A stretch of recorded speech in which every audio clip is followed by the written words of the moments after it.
Hello friends, അപ്പോൾ ഇന്നത്തെ പരിപാടി ഒരു അടിപൊളി റെസിപ്പി നിങ്ങൾക്ക് കാണിച്ചു തരാൻ വേണ്ടിയിട്ടാണ്. സോ ഇവിടെ വൈകുന്നേരം ആകുമ്പം എപ്പോഴും ചായയൊക്കെ ഉണ്ടാക്കുമ്പം ചായയുടെ കഴിക്കാൻ എന്തെങ്കിലും ഒരു സാധനം ഉണ്ടാക്കി കഴിക്കാറുണ്ട്. അപ്പോൾ ചില സമയം ഉണ്ടാക്കി കഴിക്കാൻ പറ്റുന്ന സമയത്ത് ഒരു ബിസ്ക്കറ്റും തട്ടിക്കൂട്ടും മിച്ചറൊക്കെ കഴിച്ചാണ് തീർക്കാറുള്ളത്. പക്ഷേ ഇന്നത്തെ ദിവസം എനിക്ക് എന്തെങ്കിലും ഉണ്ടാക്കി കഴിക്കണം തോന്നി, അതുകൊണ്ട് ഞാൻ ദിവസവും ഉണ്ടാക്കി കഴിക്കുന്ന ഒരു റെസിപ്പിയാണിത്. സംഭവം ഇതിൻ്റെ റെസിപ്പി നേരത്തെ ഞാൻ ഇട്ടിട്ടുണ്ടായിരുന്ന വീഡിയോ ആയിട്ട്. സോ എന്നാൽ നിങ്ങൾക്ക് വേണ്ടി ഒന്നുകൂടെ ഞാൻ കാണിച്ചു തരാം.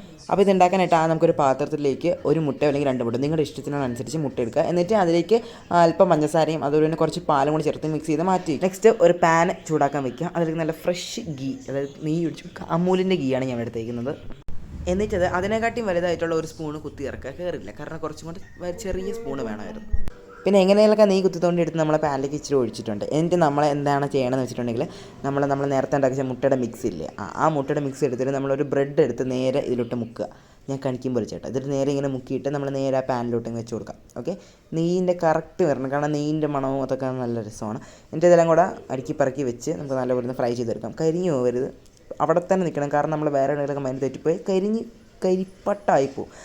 അങ്ങനെ അത് നല്ലപോലെ ഒന്ന് ഫ്രൈ ചെയ്തെടുക്കുക. എന്നിട്ട് അടിയിലൊക്കെ പിടിച്ചിട്ടുണ്ട്, ഇതൊക്കെ ഞാൻ തന്നെ ക്ലീൻ ചെയ്യണം, എന്നാലും കുഴപ്പമില്ല. എന്നിട്ട് നമ്മൾ ലാസ്റ്റ് ചെയ്യുമ്പോൾ ഒരു കാര്യം കൂടെ ഉണ്ട്, ടേസ്റ്റ് കൂടാനാണ് ഇച്ചിരി തേനിൻ്റെ പുറത്തോട്ട് ഒഴിച്ചെടുക്കുക നല്ല രീതിയിൽ. എനിക്ക് നല്ലപോലെ കഴിക്കുക, അടിപൊളിയാണ്. ഇഷ്ടപ്പെടുമെങ്കിൽ സബ്സ്ക്രൈബ് ചെയ്യാൻ, ലൈക്ക് ചെയ്യാൻ, ഷെയർ ചെയ്യാൻ മറക്കണ്ട.